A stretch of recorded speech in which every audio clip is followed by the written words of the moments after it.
ಎಲ್ರಿಗೂ ನಮಸ್ಕಾರ. ಪ್ರೇಮಾದ TV Kannada YouTube ಚಾನಲ್ಗೆ ನಿಮ್ಮೆಲ್ಲರಿಗೂ ಕೂಡ ಸ್ವಾಗತ. ಸ್ನೇಹಿತರೆ, ಇವತ್ತು ಇಂಗ್ಲಿಷ್ ಗ್ರಾಮರ್ಗೆ ಸಂಬಂಧಪಟ್ಟ ಹಾಗೆ ಒಂದಷ್ಟು ಪ್ರಶ್ನೋತ್ತರಗಳನ್ನ ನೋಡ್ಕೊಂಡು ಬರೋಣ. ಸೊ ನಿಮಗೋಸ್ಕರ ಈ ವಿಡಿಯೋನ ಪ್ರೆಸೆಂಟ್ ಮಾಡ್ತಾ ಇದ್ದೀನಿ.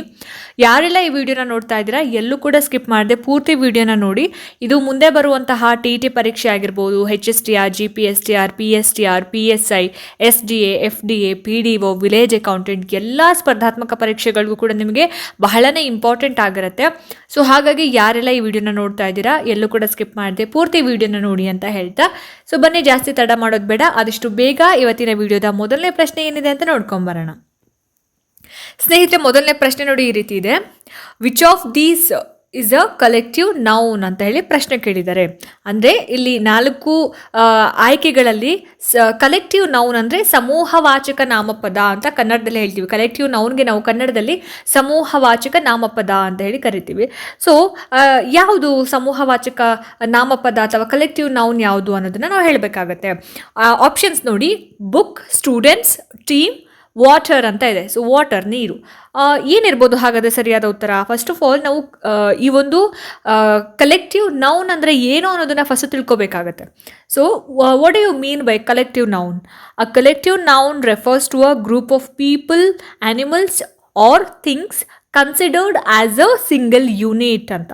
ಸೊ ಕನ್ನಡದಲ್ಲಿ ಸಮೂಹ ವಾಚಕ ನಾಮಪದ ಅಥವಾ ಕಲೆಕ್ಟಿವ್ ನೌನ್ ಅಂತ ಹೇಳಿದ್ರೆ ವ್ಯಕ್ತಿಗಳಾಗಿರ್ಬೋದು, ಪ್ರಾಣಿಗಳು ಅಥವಾ ವಸ್ತುಗಳ ಗುಂಪನ್ನು ಒಟ್ಟಾಗಿ ಸೂಚಿಸುವಂತಹ ಒಂದು ನಾಮಪದ. ಫಾರ್ ಎಕ್ಸಾಂಪಲ್ ಏನು ಹೇಳ್ತಾರೆ, ತಂಡ ಅನ್ನುವಂತಹ ಒಂದು ಪದ ಆಟಗಾರರ ಗುಂಪನ್ನು ಇಂಡಿಕೇಟ್ ಮಾಡುತ್ತೆ. ಸೊ ಹಾಗಾಗಿ ಇಲ್ಲಿ ಸರಿಯಾಗಿರುವಂತಹ ಉತ್ತರ option 3, team is a right answer. So ಪುಸ್ತಕ ಯಾಕೆ ಆಗಲ್ಲ? ಇದು ಒಂದು ವಸ್ತುವನ್ನು ಸೂಚಿಸುವಂತಹ ಏಕವಚನ ನಾಮಪದ. ಇದನ್ನು ನಾವು ಕಲೆಕ್ಟಿವ್ ನೌನ್ ಅಥವಾ ಸಮೂಹವಾಚಕ ಪದ, ನಾಮಪದ ಅಂತ ಹೇಳಲ್ಲ. ಹಾಗಾದರೆ ಸ್ಟೂಡೆಂಟ್ಸ್ ಏನಕ್ಕಾಗಲ್ಲ ಅಂದರೆ ಇದು ಬಹುವಚನ ನಾಮಪದ ಆಗಿರುತ್ತೆ, ಹಲವಾರು ವ್ಯಕ್ತಿಗಳನ್ನು ಇದು ಇಂಡಿಕೇಟ್ ಮಾಡುತ್ತೆ ಹೊರತು ಸಮೂಹವಾಚಕ ನಾಮಪದ ಅಲ್ಲ ಅನ್ನೋದು. ಸೊ ತಂಡ, ಟೀಮ್ ಅಂತ ಹೇಳ್ತೀವಿ ಇಂಗ್ಲೀಷ್ನಲ್ಲಿ, ಕನ್ನಡದಲ್ಲಿ ತಂಡ. ಸೊ ಇದು ಏನಕ್ಕೆ ಸರಿ ಅಂತ ಹೇಳಿದ್ರೆ ವ್ಯಕ್ತಿಗಳ ಗುಂಪನ್ನು ಒಟ್ಟಾಗಿ ಸೂಚಿಸುವಂತಹ ಒಂದು ಸಮೂಹವಾಚಕ ನಾಮಪದ ಆಗಿರುತ್ತೆ. ಸೊ ವಾಟರ್ ಏನಕ್ಕಾಗಲ್ಲ ಅಂತ ಹೇಳಿದ್ರೆ ಇದು ನಾಮಪದ ಆಗಿದೆ, ಒಂದು ಪದಾರ್ಥವನ್ನು ಇದು ಇಂಡಿಕೇಟ್ ಮಾಡ್ತಾ ಇದೆ. ಸೊ ಹಾಗಾಗಿ ಇದನ್ನು ನಾವು ಕಲೆಕ್ಟಿವ್ ನೌನ್ ಅಂತ ಹೇಳಿ ಕರೆಯೋಕ್ಕೆ ಆಗಲ್ಲ. Therefore team is the collective noun among the options provided. So ಇಷ್ಟು 4 ಆಯ್ಕೆಗಳಲ್ಲಿ ಈ ಟೀಮ್ ಅನ್ನುವಂತಹ ಒಂದು ಆಯ್ಕೆ ಏನಿದೆ ಅದನ್ನು ನಾವು ಕಲೆಕ್ಟಿವ್ ನೌನ್ ಅಂತ ಹೇಳಿ ಕರಿಬೋದು. ನೆಕ್ಸ್ಟ್ ಕ್ವೆಶನ್ ನೋಡಿ ಈ ರೀತಿ ಇದೆ. Choose the correct possessive pronoun ಅಂತ ಕೊಟ್ಟಿದ್ದಾರೆ. ಅಂದರೆ ಏನು ಪೊಸೆಸಿವ್ ಪ್ರೊನೌನ್ನ ನಾವು ಸೆಲೆಕ್ಟ್ ಮಾಡಬೇಕಾಗತ್ತೆ. ಈ ಒಂದು ವರ್ಡಲ್ಲಿ, ಈ ಒಂದು ಸೆಂಟೆನ್ಸಲ್ಲಿ ದಿಸ್ ಕಾರ್ ಇಸ್ ಡ್ಯಾಶ್, ಆ ಒಂದು ಡ್ಯಾಶ್ ಅನ್ನುವಂತಹ ಒಂದು ಇದು ಫಿಲ್ ಇನ್ ದ ಬ್ಲ್ಯಾಂಕ್ಸ್ ಏನಿದೆ ಅದನ್ನು ನಾವು ಈ ಒಂದು ಪೊಸೆಸಿವ್ ಪ್ರೊನೌನಿಂದ ಫಿಲ್ ಮಾಡಬೇಕಾಗತ್ತೆ ಅಂತಕ್ಕಂಥದ್ದು. ಸೊ ಇಲ್ಲಿ ಆಯ್ಕೆಗಳೇನು ಕೊಟ್ಟಿದ್ದಾರೆ? ಹರ್, ಶಿ, ಹರ್ಸ್ ಮತ್ತು ಹರ್ಸ್ ಅಂತ ಕೊಟ್ಟಿದ್ದಾರೆ. ಸೊ ಇಲ್ಲಿ ಸರಿಯಾಗಿರುವಂತಹ ಪೊಸೆಸಿವ್ ಪ್ರೊನೌನ್ ಏನಿರ್ಬೋದು ಹಾಗಾದರೆ? Option C, this car is hours ಅನ್ನೋದು ಸರಿಯಾಗಿರುವಂತಹ ಉತ್ತರ ಆಗಿರುತ್ತೆ. ಸೊ ಇಲ್ಲಿ HER ಮೊದಲನೇ ಆಪ್ಷನ್ ನೋಡಿ, ಹರ್ ಅನ್ನೋದು ಏನಕ್ಕಾಗಲ್ಲ ಅಂತ ಹೇಳಿದ್ರೆ ಹರ್ ಇಸ್ ಅ ಪೊಸೆಸಿವ್ ಡಿಟರ್ಮೈನರ್ ಅಥವಾ adjective. So used before a noun, ಅಂದರೆ ನಾಮಪದದ ಮುಂಚೆ ಬಳಸುವಂತಹ ಒಂದು ವರ್ಡ್ ಆಗಿರುತ್ತೆ. For example her book, so her car. So ಈ ರೀತಿಯಾಗಿ. ಸೊ ಇಲ್ಲಿ ಹರ್ಸ್ ಅನ್ನೋದು ಏನಕ್ಕೆ ಅಂತಂದರೆ hers is a possessive pronoun use to replace a noun phrase where ownership is already clear. For example this car is hers.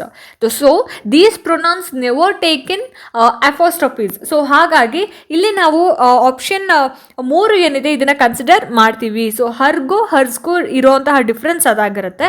So ಹಾಗಾಗಿ option 3 ಈ ಪ್ರಶ್ನೆಗೆ ಉತ್ತರ ಅಂತ ಹೇಳಿ ಕನ್ಸಿಡರ್ ಮಾಡ್ಬೋದು. ನೆಕ್ಸ್ಟ್ ಮುಂದಿನ ಒಂದು ಪ್ರಶ್ನೆ ನೋಡಿ ಇಲ್ಲಿ, 3ನೇ ಒಂದು ಪ್ರಶ್ನೆ. What is the plural form of child ಅಂತ ಕೇಳಿದ್ದಾರೆ. ಅಂದರೆ ಚೈಲ್ಡ್ ಪದದ ಬಹುವಚನ ರೂಪ ಏನು ಅಂತ ಕೇಳಿರೋಂಥದ್ದು. ಸೊ ಇದು ತುಂಬ ಈಸಿ. ಏನಿರ್ಬೋದು ಆನ್ಸರ್? ಹಾಗಾದರೆ ನೋಡಿ ಇಲ್ಲಿ ಆಯ್ಕೆಗಳು ಈ ರೀತಿ ಕೊಟ್ಟಿದ್ದಾರೆ. ಚೈಲ್ಡ್ಸ್, ಚಿಲ್ಡ್ರನ್, ಚೈಲ್ಡಿಸ್, ಚೈಲ್ಡ್ಸ್ ಅಂತ ಹೇಳಿ ಅಪೋಸ್ಟ್ರೋಫೀಸ್ ಎಸ್ ಅಂತ ಹೇಳಿ ಕೊಟ್ಟಿದ್ದಾರೆ. ಸೊ ಈ ಒಂದು ಚೈಲ್ಡ್ ಪದದ ಬಹುವಚನ ರೂಪ ಅಥವಾ ಪ್ಲೂರಲ್ ಫಾರ್ಮ್ ಏನಂತ ಹೇಳಿದ್ರೆ ಆಪ್ಷನ್ 2 ಚಿಲ್ಡ್ರನ್ ಅನ್ನೋದು ಸರಿಯಾದ ಉತ್ತರ ಆಗುತ್ತೆ. ಸೊ ಹಾಗಾಗಿ ಆಪ್ಷನ್ 2 ನಾವು ಈ ಒಂದು ಪ್ರಶ್ನೆಗೆ ಆನ್ಸರ್ ಅಂತ ಕನ್ಸಿಡರ್ ಮಾಡ್ಬೋದು. ಸೊ ಚೈಲ್ಡ್ ಏನಕ್ಕಾಗಲ್ಲ? Child is an irregular noun, it does not form its plural with apostrophes S. So ಹಾಗಾಗಿ ಇದಕ್ಕೆ ಚಿಲ್ಡ್ರನ್ ಅನ್ನೋದನ್ನು ನಾವು ಆನ್ಸರ್ ಅಂತ ಹೇಳಿ ಕನ್ಸಿಡರ್ ಮಾಡ್ತೀವಿ. ನೆಕ್ಸ್ಟ್ ಮುಂದಿನ ಒಂದು ಪ್ರಶ್ನೆ ಇಲ್ಲಿ ನೋಡಿ, ಈ ರೀತಿ ಇದೆ. ಚೂಸ್ ದ ಕರೆಕ್ಟ್ ಕಂಜಂಕ್ಷನ್ ಅಂತ ಕೊಟ್ಟಿದ್ದಾರೆ. ಅಂದರೆ ಕಂಜಂಕ್ಷನ್ನ ನಾವು ಸೆಲೆಕ್ಟ್ ಮಾಡಬೇಕು. ಯಾವ ಸೆಂಟೆನ್ಸ್ಗೆ? ಇಲ್ಲಿ ಕೆಳಗೆ ಕೊಟ್ಟಿರುವಂತಹ I like apples dash bananas. So ಆ ಡ್ಯಾಶ್ ಅನ್ನುವಂತಹ ಇದು ಫಿಲ್ ಇನ್ ದ ಬ್ಲಾಂಕ್ಸ್ ಏನಿದೆ ಅಲ್ವಾ, ಅದರಲ್ಲಿ ನಾವು ಏನನ್ನ ಕಂಜಂಕ್ಷನನ್ನು ಫಿಲ್ ಮಾಡಬೇಕಾಗತ್ತೆ ಅಂತ. ಸೊ ಸರಿಯಾಗಿರುವಂತಹ ಉತ್ತರ ಏನಿರ್ಬೋದು ಹಾಗಾದರೆ? ಆಯ್ಕೆಗಳು ನೋಡಿಲಿ, ಬಟ್, ಆರ್, ಆ್ಯಂಡ್, ಸೋ ಅಂತ ಇದೆ. ಸೊ ಇದು ಕೂಡ ತುಂಬ ಈಸಿ, ಎಲ್ಲರೂ ಕೂಡ ಆನ್ಸರ್ ಮಾಡ್ತೀರಾ. ಸೊ ಸರಿಯಾಗಿರುವಂತಹ ಆನ್ಸರ್ ಆಪ್ಷನ್ ಸಿ, ಆ್ಯಂಡ್ ಅನ್ನೋದು ಸರಿಯಾದ ಉತ್ತರ ಆಗುತ್ತೆ. So I like apples and bananas. So and ಅನ್ನೋದು ಇಲ್ಲಿ ಕಂಜಂಕ್ಷನ್ ಆಗತ್ತೆ ಅಂತಕ್ಕಂಥದ್ದು. So both apple and bananas are things you like. So the conjunction and fits perfectly. ಹಾಗಾಗಿ ಆಪ್ಷನ್ 3 ಸರಿಯಾದ ಆನ್ಸರ್ ಆಗುತ್ತೆ. ಮುಂದಿನ ಒಂದು ಪ್ರಶ್ನೆ ಈ ರೀತಿ ಇದೆ ನೋಡಿ ಇಲ್ಲಿ. Identify the common noun in the sentence. So common ನೌನ್ನ ನಾವು ಏನು ಮಾಡಬೇಕು? ಸಾಮಾನ್ಯ ನಾಮಪದ ಅಂತ ಹೇಳಿ ಕರಿತೀವಿ ಕಾಮನ್ ನೌನ್. ಅದನ್ನು ನಾವು ಐಡೆಂಟಿಫೈ ಮಾಡಬೇಕು. ಯಾವ ವರ್ಡಲ್ಲಿ, ಯಾವ ಸೆಂಟೆನ್ಸಲ್ಲಿ ನೋಡಿಲಿ. My dog loves to play fetch ಅಂತ ಕೇಳಿದ್ದಾರೆ. ಸೊ ಇಲ್ಲಿ ಸರಿಯಾಗಿರುವಂತಹ ಉತ್ತರ ಏನಿರ್ಬೋದು ಹಾಗಾದರೆ? Option 1 my, option 2 dog, option 3 loves, option 4 fetch ಅಂತ ಇದೆ. ಸರಿಯಾಗಿರುವಂತಹ ಆನ್ಸರ್ನ ನೀವು ಗೆಸ್ ಮಾಡಿದ್ದೀರಾ ಅಂತ ಭಾವಿಸ್ತಾ ಉತ್ತರವನ್ನು ನಾನು ಹೇಳ್ತೀನಿ. ಸೊ ಕಾಮನ್ ನೌನ್ ಬಂದ್ಬಿಟ್ಟು ಆಪ್ಷನ್ 2 ಡಾಗ್ ಅನ್ನೋದು ಸರಿಯಾಗಿರುವಂತಹ ಉತ್ತರ ಆಗುತ್ತೆ. ಯಾಕೆ ಡಾಗ್ ಕಾಮನ್ ನೌನ್ ಅಂತ ಹೇಳಿದ್ರೆ, ಇಲ್ಲಿ ಡಾಗ್ ಅನ್ನುವಂತಹ ಒಂದು ವರ್ಡ್ ಏನಿದೆ ಅಲ್ಲ, ಅದು ನಿರ್ದಿಷ್ಟವಾದದ್ದಾಗಿರೋದ್ರಿಂದ, ಅಂದರೆ ನಾವು ನಾಯಿ ಅಂತ ಹೇಳಿದ್ರೆ ಪರ್ಟಿಕ್ಯುಲರ್ ಆಗಿ ಒಂದು ನಾಯಿನ ಹೇಳಲ್ಲ, ಎಲ್ಲ ನಾಯಿಗಳು ಕೂಡ ಇನ್ಕ್ಲೂಡ್ ಆಗಿರುತ್ತಲ್ವಾ. ಸೊ ಹಾಗಾಗಿ ಇದನ್ನು ನಾವಿಲ್ಲಿ ಕಾಮನ್ ನೌನ್ ಅಂತ ಹೇಳಿ ಕರಿತೀವಿ. ಸೊ ಇಲ್ಲಿ ಮೈ ಅನ್ನೋದು ಬಂದ್ಬಿಟ್ಟು ಪೊಸೆಸಿವ್ ಡಿಟರ್ಮೈನರ್ ಆಗಿರುತ್ತೆ, ಲವ್ಸ್ ಅನ್ನೋದು ವರ್ಬ್ ಆಗಿರುತ್ತೆ, ಸೊ ಫೆಚ್ ಅನ್ನೋದು ಕೂಡ ವರ್ಬ್ ಆಗಿರುತ್ತೆ. ಸೊ ಹಾಗಾಗಿ ಇಲ್ಲಿ ಕಾಮನ್ ನೌನ್ ಅಂತ ಬಂದಾಗ ಡಾಗ್ ಅನ್ನೋದು ಸರಿಯಾಗಿರುವಂತಹ ಉತ್ತರ ಆಗಿರುತ್ತೆ. ಅಂದರೆ my dog loves to play. The word dog is generic and refers to any dog making it's a common noun ಅನ್ನೋದು. ಸೊ ಮುಂದಿನ ಒಂದು ಪ್ರಶ್ನೆ ಈ ರೀತಿ ಇದೆ ನೋಡಿ ಇಲ್ಲಿ. What is the correct spelling ಅಂತ ಹೇಳಿ ಕೇಳಿದ್ದಾರೆ. ಸರಿಯಾಗಿರುವಂತಹ ಸ್ಪೆಲ್ಲಿಂಗ್ ಯಾವುದು ಇದರಲ್ಲಿ ಅಂತ ಹೇಳಿ ಪ್ರಶ್ನೆ. So receive, believe, deceive, achieve ಅಂತ ಇದೆ. ಸರಿಯಾದಂತಹ ಒಂದು ಆನ್ಸರ್ ಏನಪ್ಪ ಅಂತ ಹೇಳಿದ್ರೆ ಆಪ್ಷನ್ 2 ಬಿಲೀವ್ ಅನ್ನೋದು ಸರಿಯಾಗಿರುವಂತಹ ಉತ್ತರ ಆಗಿರುತ್ತೆ. ನೆಕ್ಸ್ಟು ಮುಂದಿನ ಒಂದು ಪ್ರಶ್ನೆ ಈ ರೀತಿ ಇದೆ. Choose the correct form of the verb ಅಂತ ಕೇಳಿದ್ದಾರೆ. ಅಂದರೆ ಈ ಕೆಳಗೆ ಕೊಟ್ಟಿರುವಂತಹ ಒಂದು ಸೆಂಟೆನ್ಸ್ ಏನಿದೆ ಅಲ್ಲ, ಅದಕ್ಕೆ ಸರಿಯಾಗಿ ಸೂಟಬಲ್ ಆಗಿರುವಂತಹ ವರ್ಬನ್ನು ನಾವು ಆ್ಯಡ್ ಮಾಡಬೇಕು ಅಂತ. ಸೊ ಏನಿದು? They dash playing outside right now ಅಂತ ಕೇಳಿದ್ದಾರೆ.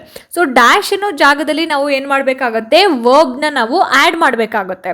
ಸೊ ಇಲ್ಲಿ ಏನು ಕೊಟ್ಟಿದ್ದಾರೆ ವರ್ಬ್ಸ್ ನೋಡಿ ಇಲ್ಲಿ, ಈಸ್, ಆರ್, ವಾಸ್, ವರ್ ಅಂತ ಹೇಳಿ ಕೊಟ್ಟಿದ್ದಾರೆ.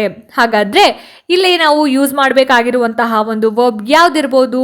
ಆಪ್ಷನ್ 2 ಆರ್ ಅನ್ನೋದು ಸರಿಯಾದ ಆನ್ಸರ್ ಆಗುತ್ತೆ. They are playing outside right now ಅನ್ನೋದು. ಸೊ ಪ್ರೆಸೆಂಟ್ ಅಂದರೆ ಪ್ರೆಸೆಂಟ್ ಟೆನ್ಸಲ್ಲಿ ದೇ ಅನ್ನುವಂತಹ ಒಂದು ಬಹುವಚನ ಆರ್ ಜೊತೆಗೆ ಸೇರಿ ಅದು ಏನಾಗ್ತಾ ಇದೆ? ದೇ ಆರ್ ಪ್ಲೇಯಿಂಗ್ ಅಂತ ವರ್ಡ್ ಆಗ್ತಾ ಇರೋದು. ಸೊ ಹಾಗಾಗಿ in the present tense are is used with plural subject like they. ಆಯ್ತಾ? Since they refers to more than 1 person. ಅಂದರೆ ದೇ ಅನ್ನೋದು ಒಬ್ರಿಗಿಂತ ಜಾಸ್ತಿ ಇದ್ದಾಗ ನಾವು ಅವರು ಅಂತ ಬಳಸ್ತೀವಿ, ದೇ ಅಂತ ಹೇಳಿ ಬಳಸ್ತೀವಿ. ಅಥವಾ ಒಬ್ಬರೇ ಇದ್ದಾಗ ನಾವು ಅವನು, ಅವಳು ಅಂತ ಹೇಳಿ ಬಳಸ್ತೀವಲ್ವಾ. ಸೊ ಒಬ್ಬರಿಗಿಂತ ಜಾಸ್ತಿ ಇದ್ದಾಗ ನಾವು ಏನಾರ ಬಳಸ್ತೀವಿ? ದೇ. ಸೊ ಹಾಗಾಗಿ ನಾವಿಲ್ಲಿ ಆರ್ ಅನ್ನೋದನ್ನ ಯೂಸ್ ಮಾಡೇ ಮಾಡ್ತೀವಿ. They are playing outside right now. ಅವರು ಇವಾಗ ಹೊರಗಡೆ, ಪ್ರಸ್ತುತ ಇವಾಗ ಹೊರಗಡೆ ಅವರು ಆಟ ಆಡ್ತಾ ಇದ್ದಾರೆ ಅಂತ ಹೇಳಿ ಬಳಸ್ತೀವಿ. ಸೊ ಆಪ್ಷನ್ 2 ಸರಿಯಾದ ಆನ್ಸರ್ ಆಗುತ್ತೆ. ಮುಂದಿನ ಒಂದು ಪ್ರಶ್ನೆ ನೋಡಿ ಇಲ್ಲಿ. Which word is a preposition in the sentence ಅಂತ ಹೇಳಿ ಕೇಳಿದ್ದಾರೆ. ಸೊ ಪ್ರಿಪೋಸಿಷನ್ ಯಾವುದು ಈ ಒಂದು ಸೆಂಟೆನ್ಸಲ್ಲಿ ಅಂತ ಹೇಳಿ. ಸೊ ಆಯ್ಕೆಗಳು ನೋಡಿ ಇಲ್ಲಿ. ಸೊ ಯಾವ ಸೆಂಟೆನ್ಸ್ ಅಂತ ಹೇಳಿಲ್ಲಲ್ಲ ನಾನು, the bird flew over the house ಅಂತ ಇದೆ. ಸೊ ಇಲ್ಲಿ ಯಾವುದು ಪ್ರಿಪೋಸಿಷನ್? ಹಾಗಾದರೆ ಸರಿಯಾಗಿರುವಂತಹ ಉತ್ತರವನ್ನು ನೋಡೋ ಮೊದಲು ಆಯ್ಕೆಗಳು ನೋಡಿ ಇಲ್ಲಿ. ಬರ್ಡ್ ಫ್ಲೀವ್ ಓವರ್ ಹೌಸ್ ಅಂತ ಇದೆ. ಸರಿಯಾಗಿರುವಂತಹ ಉತ್ತರ ಏನಿರ್ಬೋದು ಹಾಗಾದರೆ ಅನ್ನೋದನ್ನು ತಿಳ್ಕೊಳ್ಳೋದಕ್ಕಿಂತ ಮುಂಚೆ ಇಲ್ಲಿ ಪ್ರಿಪೋಸಿಷನ್ ಅಂದರೆ ಏನು? Preposition is a word that shows the relationship between a noun R pronoun and other word in a sentence. ಆಯಿತಾ. ಅಂದರೆ ಪ್ರಿಪೋಸಿಷನ್ ಅಂತ ಹೇಳಿದ್ರೆ ಒಂದು ನಾಮಪದ, ನೌನ್ ಅಂದರೆ ನಾಮಪದ ಅಥವಾ ಪ್ರೊನೌನ್ ಅಂದರೆ ಸರ್ವನಾಮ, ಮತ್ತು ವಾಕ್ಯದ ಬೇರೆ ಪದಗಳ ನಡುವೆ ಇರುವಂತಹ ಒಂದು ಸಂಬಂಧವನ್ನು ತೋರಿಸ್ತಕ್ಕಂತಹ ಪದವನ್ನು ನಾವೇನಂತ ಹೇಳಿ ಕರಿತೀವಿ, ಪ್ರಿಪೊಸಿಷನ್ ಅಂತ ಹೇಳಿ ಕರಿತೀವಿ. ಸೊ ಹಾಗಾಗಿ ಇಲ್ಲಿ ಈ ಒಂದು ಸೆಂಟೆನ್ಸಲ್ಲಿ the bird flew over the house, ಇದರಲ್ಲಿ ಯಾವುದು ಪ್ರಿಪೋಸಿಷನ್? ಹಾಗಾದರೆ ಆಪ್ಷನ್ 3 ಓವರ್ ಅನ್ನೋದು ಸರಿಯಾಗಿರುವಂತಹ ಆನ್ಸರ್ ಆಗುತ್ತೆ, ಅಂದರೆ ಪ್ರಿಪೋಸಿಷನ್ ಆಗುತ್ತೆ. So the bird flew over the house ಅನ್ನುವಂತಹ ವಾಕ್ಯದಲ್ಲಿ ಓವರ್ ಅನ್ನುವಂತಹ ಒಂದು ಪದ ಏನಿದೆ, ಬರ್ಡ್ ಫ್ಲೀವ್ ಅನ್ನುವಂತಹ ಒಂದು ಕ್ರಿಯೆ ಹೌಸ್ ಅನ್ನುವಂತಹ ಸ್ಥಳದ ಮೇಲಾಗಿ ನಡೆದು ಹೋಗಿದೆ ಅನ್ನುವಂತಹ ಒಂದು ಸ್ಥಾನ ಸಂಬಂಧವನ್ನು ಇಂಡಿಕೇಟ್ ಮಾಡುತ್ತೆ. ಹಾಗಾಗಿ ಇಲ್ಲಿ ಓವರ್ ಅನ್ನೋದು ಪ್ರಿಪೋಸಿಷನ್ ಅಂತ ಹೇಳಿ ನಾವು ಕನ್ಸಿಡರ್ ಮಾಡ್ಬೋದು. ಸೊ ಬೇರೆ ರೀತಿ ಎಕ್ಸಾಂಪಲ್ನ ನಾವು ಕೊಡ್ಬೋದು ಅಂತಂದರೆ the cat jumped over the wall, ಬೇಲಿ ಮೇಲೆ ಹಾರಿ ಬಂತು ಬೆಕ್ಕು ಅಂತ. So the plane flew over the city, ನಗರದ ಮೇಲೆ ಹಾರಿ ಹೋಯಿತು ಅಂತ. ಸೊ ಈ ರೀತಿಯಾಗಿ ನಾವು ಓವರ್ ಅಂತಕ್ಕಂತಹ ಒಂದು ಏನು ಪ್ರಿಪೋಸಿಷನ್ನ ಬೇರೆ ಬೇರೆ ಸೆಂಟೆನ್ಸ್ಗಳಿಗೆ ಬಳಕೆ ಮಾಡ್ಬೋದು. ನೆಕ್ಸ್ಟ್ ಮುಂದಿನ ಒಂದು ಪ್ರಶ್ನೆ ನೋಡಿ, ಈ ರೀತಿ ಇದೆ. ಐಡೆಂಟಿಫೈ ದ ಪ್ರಾಪರ್ ನೌನ್ ಅಂತ ಕೇಳಿದ್ದಾರೆ. ಸೊ ಪ್ರಾಪರ್ ನೌನ್ ಆವಾಗಲೇ ನಾವು ಕಾಮನ್ ನೌನ್ ಬಗ್ಗೆ ತಿಳ್ಕೊಂಡ್ವಿ ಅಲ್ವಾ, ಸೊ ಅದರ ಬಗ್ಗೆ ಪ್ರಶ್ನೆ ಬಂದಿತ್ತು. ಸೊ ಇವಾಗ ಪ್ರಾಪರ್ ನೌನ್ ಕೇಳಿದ್ದಾರೆ. ಸೊ ಪ್ರಾಪರ್ ನೌನ್ ಯಾವುದು? My favourite city is Paris. ಈ ಸೆಂಟೆನ್ಸಲ್ಲಿ ನಾವು ಪ್ರಾಪರ್ ನೌನನ್ನು ನಾವು ಸೆಲೆಕ್ಟ್ ಮಾಡಬೇಕಾಗುತ್ತೆ. ಪ್ರಾಪರ್ ನೌನ್ ಅಂತ ಹೇಳಿದ್ರೆ ವಿಶಿಷ್ಟ ನಾಮಪದ ಅಂತ. ಅಂದರೆ ವಿಶಿಷ್ಟ ನಾಮಪದ ಅಂದರೆ ನಿರ್ದಿಷ್ಟ ವ್ಯಕ್ತಿ ಆಗಿರ್ಬೋದು, ಸ್ಥಳ ಅಥವಾ ವಸ್ತುವಿನ ಹೆಸರು. ಇದನ್ನು ನಾವು ಯಾವಾಗಲೂ ಕೂಡ ದೊಡ್ಡ ಅಕ್ಷರದಿಂದ ಅಂದರೆ ಕ್ಯಾಪಿಟಲ್ ಲೆಟರಿಂದನೇ ನಾವು ಏನು ಮಾಡ್ತೀವಿ, ಆರಂಭ ಮಾಡ್ತೀವಿ. ಸೊ ಇಂಗ್ಲಿಷ್ನಲ್ಲಿ ನಾವು ಇದರ ಒಂದು ಡೆಫಿನೇಷನ್ ನೋಡೋದಾದ್ರೆ, a proper noun is the specific name of a person, place R thing. It always begins with a capital letter. So in this sentence my favourite city is Paris. So ಈ ಒಂದು ವಾಕ್ಯದಲ್ಲಿ Paris ಅನ್ನೋದು ಒಂದು ನಿರ್ದಿಷ್ಟ ಸ್ಥಳದ ಹೆಸರು. So ಹಾಗಾಗಿ ಇದು ಏನಾಗಿದೆ, ಪ್ರಾಪರ್ ನೌನ್ ಆಗಿರುತ್ತೆ. ಆಪ್ಷನ್ 3 ಸರಿಯಾಗಿರುವಂತಹ ಉತ್ತರ ಆಗಿರುತ್ತೆ. ಸೊ ಸಿಟಿ ಅಂತ ಹೇಳಿದ್ರೆ ಇದೊಂದು ಕಾಮನ್ ನೌನ್. ಯಾವುದೇ ಸಿಟಿ ಅಂದರೆ ಪರ್ಟಿಕ್ಯುಲರ್ ಆಗಿ ಒಂದು ಸಿಟಿಯ ಹೆಸರನ್ನ ಹೇಳಿಲ್ಲ ಇಲ್ಲಿ. ಫಾರ್ ಎಕ್ಸಾಂಪಲ್ ಬ್ಯಾಂಗ್ಳೂರ್ ಅಥವಾ ಮೈಸೂರು. ಸೊ ಈ ರೀತಿ ಒಂದು ಸಿಟಿಯ ಹೆಸರನ್ನು ಕೊಟ್ಟಿದ್ರೆ ನಾವೇನು ಹೇಳ್ಬೋದಾಗಿತ್ತು, ಪ್ರಾಪರ್ ನೌನ್ ಅನ್ಬೇಕಾಗಿತ್ತು. ಬಟ್ ಇಲ್ಲಿ ಜಸ್ಟ್ ಸಿಟಿ ಅಂತ ಹೇಳಿರೋದ್ರಿಂದ ಇದನ್ನು ನಾವು ಕಾಮನ್ ನೌನ್ ಅಂತ ಹೇಳಿ ಕರಿತೀವಿ. ಇನ್ನು ಇಲ್ಲಿ ಮೊದಲನೇ ಆಯ್ಕೆ ನೋಡಿ, ಫೇವ್ರೆಟ್ ಅನ್ನೋದು ಒಂದು ಅಡ್ಜೆಕ್ಟಿವ್ ಆಗಿರುತ್ತೆ, ಗುಣವಾಚಕ. ಸೊ ಇಲ್ಲಿ 4ನೇ ಒಂದು ಆಯ್ಕೆ ಇಸ್ ಅನ್ನೋದು ಒಂದು ವರ್ಬ್ ಆಗಿರುತ್ತೆ. ಸೊ ಹಾಗಾಗಿ Paris is the proper noun. Option 3 ಸರಿಯಾದ ಆನ್ಸರ್ ಆಗಿರುತ್ತೆ. ಮುಂದಿನ ಒಂದು ಪ್ರಶ್ನೆ ನೋಡಿ, ಇಲ್ಲಿ choose the correct comparative adjective ಅಂತ ಕೇಳಿದ್ದಾರೆ. ಸೊ ಕಂಪ್ಯಾರೇಟಿವ್ ಅಡ್ಜೆಕ್ಟಿವ್ನ ನಾವೇನು ಮಾಡಬೇಕು, ಐಡೆಂಟಿಫೈ ಮಾಡಬೇಕಾಗತ್ತೆ. ಸೊ ಇಲ್ಲಿ ಮೈ dog is dash than your cat ಅಂತ ಕೊಟ್ಟಿದ್ದಾರೆ. So my dog is dash than your cat ಅಂತ. ಸೊ ಅಲ್ಲಿ ಡ್ಯಾಶ್ ಅಂತ ಒಂದು ಫಿಲ್ ಇನ್ ದ ಬ್ಲಾಂಕ್ಸ್ ಇದೆ ಅಲ್ಲ, ಅದರಲ್ಲಿ ನಾವು ಏನು ಮಾಡಬೇಕಾಗುತ್ತೆ, ಕಂಪ್ಯಾರಿಟಿವ್ ಅಡ್ಜೆಕ್ಟಿವ್ನ ನಾವು ಫಿಲ್ ಮಾಡಬೇಕಾಗತ್ತೆ ಅಂತ.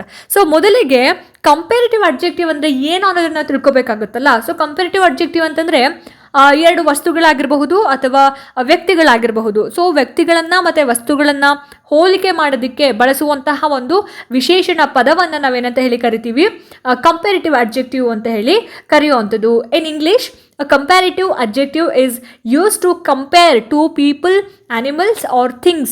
ಸೊ ಹಾಗಾಗಿ ಇಲ್ಲಿ ಯಾವುದನ್ನು ನಾವು ಕಂಪ್ಯಾರಿಟಿವ್ ಅಡ್ಜೆಕ್ಟಿವ್ ಅಂತ ಹೇಳ್ಬೋದು, big, bigger, biggest, more big ಅಂತ ಇದೆ. ಸೊ ಯಾವ್ದು ಸೂಟಬಲ್ ಆಗುತ್ತೆ, my dog is dash than your cat ಅಂತ ಹೇಳಿದ್ರೆ option 2 bigger than your cat, my dog is bigger than your cat ಅಂತ ಆಗುತ್ತೆ. ಸೊ ಆಪ್ಷನ್ 2 ಸರಿಯಾಗಿರುವಂತಹ ಉತ್ತರ, ನನ್ನ ನಾಯಿ ನಿಮ್ಮ ಬೆಕ್ಕಿಗಿಂತ ದೊಡ್ಡದು ಅಂತ. ಸೊ ಬಿಗ್ ಅನ್ನೋದು ಬೇಸ್ ಫಾರ್ಮ್ ಆಗುತ್ತೆ, ಬಿಗ್ಗರ್ ಅನ್ನೋದು ಕಂಪ್ಯಾರಿಟಿವ್ ಫಾರ್ಮ್, ಹೋಲಿಕೆ ಮಾಡೋದಕ್ಕೆ ಬಳಸೋವಂಥದ್ದು. ಇನ್ನು ಬಿಗ್ಗೆಸ್ಟ್ ಅನ್ನೋದು ಸೂಪರ್ಲೇಟಿವ್ ಫಾರ್ಮ್, ಕನ್ನಡದಲ್ಲಿ ಅತ್ಯುತ್ಕೃಷ್ಟ ರೂಪ ಅಂತ ಹೇಳಿ ಕರಿತೀವಿ. ಆ್ಯಂಡ್ ಮೋರ್ ಬಿಗ್ ಅನ್ನೋದು ವ್ಯಾಕರಣದ ದೋಷ ಇದೆ ಇದರಲ್ಲಿ. ಸೊ ಇನ್ಕರೆಕ್ಟ್ ಫಾರ್ಮ್, ಇದನ್ನು ನಾವು ಇನ್ಕರೆಕ್ಟ್ ಫಾರ್ಮ್ ಅಂತ ಹೇಳಿ ಕರಿತೀವಿ, ಮೋರ್ ಬಿಗ್ ಅಂತ ಹೇಳಲ್ಲ. ಸೊ ಹಾಗಾಗಿ ಬಿಗ್ಗರ್ ದ್ಯಾನ್ ಯುವರ್ ಕ್ಯಾಟ್ ಅನ್ನೋದು ಸರಿಯಾದ ಆನ್ಸರ್ ಆಗಿರುತ್ತೆ. ನೆಕ್ಸ್ಟು ಮುಂದಿನ ಒಂದು ಪ್ರಶ್ನೆ ನೋಡಿ, ಈ ರೀತಿ ಇದೆ. What is the future tense of play ಅಂತ ಕೇಳಿದ್ದಾರೆ. ಸೊ ಪ್ಲೇ ಅನ್ನುವಂತಹ ಪದ ಏನಿದೆಯಲ್ಲ ಇಲ್ಲಿ, ಅದರ ಒಂದು ಫ್ಯೂಚರ್ ಟೆನ್ಸ್ ಏನು ಅಂತ ಪ್ರಶ್ನೆ. ಸೊ ಫ್ಯೂಚರ್ ಟೆನ್ಸ್ ಅಂದರೆ ಕನ್ನಡದಲ್ಲಿ ಭವಿಷ್ಯತ್ ಕಾಲ ಅಂತ ಹೇಳಿ ಕರಿತೀವಿ. ಇದಕ್ಕೆ ಸರಿಯಾದ ಆನ್ಸರ್ ಏನಿರ್ಬೋದು, ಆಯ್ಕೆಗಳು ನೋಡಿ ಈ ರೀತಿ ಇದೆ. Played, playing, will play, place ಅಂತ ಇದೆ. ಸರಿಯಾಗಿರುವಂತಹ ಉತ್ತರ ಆಪ್ಷನ್ ಸಿ ವಿಲ್ ಪ್ಲೇ ಅಂತ ಹೇಳಿ ಇದರ ಒಂದು ಫ್ಯೂಚರ್ ಟೆನ್ಸ್ ಆಗುತ್ತೆ. ಸೊ ಫ್ಯೂಚರ್ ಟೆನ್ಸ್ ಅಂದರೆ ಮುಂದಿನ ಸಮಯದಲ್ಲಿ ನಡಿಬೇಕಾಗಿರುವಂತಹ ಒಂದು ಕ್ರಿಯೆ. ಇಂಗ್ಲೀಷ್ನಲ್ಲಿ ಸಾಮಾನ್ಯವಾಗಿ ನಾವು ವಿಲ್ ಪ್ಲಸ್ ಕ್ರಿಯಾಪದದ ಮೂಲ ರೂಪವನ್ನು ಬಳಸ್ತೀವಿ. ಹಾಗಾಗಿ ಪ್ಲೇ ಅನ್ನುವಂತಹ ಒಂದು ಶಬ್ದದ ಭವಿಷ್ಯತ್ ಕಾಲ ಏನು ಅಂತ ಹೇಳಿದ್ರೆ ವಿಲ್ ಪ್ಲೇ ಆಗುತ್ತೆ ಅಂತ ನಾವು ಹೇಳ್ಬೋದು. ಸೊ ವಿಲ್ ಪ್ಲೇ ಆಗುತ್ತೆ. ಸೊ ನಾನು ನಾಳೆ ಕ್ರಿಕೆಟ್ ಆಡುತ್ತೇನೆ, I will play cricket tomorrow. So ಹಾಗಾಗಿ ವಿಲ್ ಪ್ಲೇ ಅನ್ನೋದು ಇದಕ್ಕೆ ಸರಿಯಾಗಿರುವಂತಹ ಉತ್ತರ ಆಗಿರುತ್ತೆ. ನೆಕ್ಸ್ಟ್ ಮುಂದಿನ ಒಂದು ಪ್ರಶ್ನೆ, choose the correct form of the verb ಅಂತ ಕೇಳಿದ್ದಾರೆ. ಸೊ ಇಲ್ಲಿ ವರ್ಬ್ನ ನಾವು ಚೂಸ್ ಮಾಡಬೇಕಾಗತ್ತೆ. ಯಾವ ಒಂದು ಸೆಂಟೆನ್ಸ್ಗೆ he dash a new car last week ಅಂತ. So he dash a new car, ಅವನಿಗೆ ಕಳೆದ ವಾರ ಒಂದು ಹೊಸ ಕಾರನ್ನು, ಅವನು ಕಳೆದ ವಾರ ಒಂದು ಹೊಸ ಕಾರನ್ನು ಕೊಂಡನು ಅಂತ. ಹಾಗಾದರೆ ಯಾವ ವರ್ಬನ್ನು ನಾವಿಲ್ಲಿ ಆ್ಯಡ್ ಮಾಡಬೇಕಾಗುತ್ತೆ?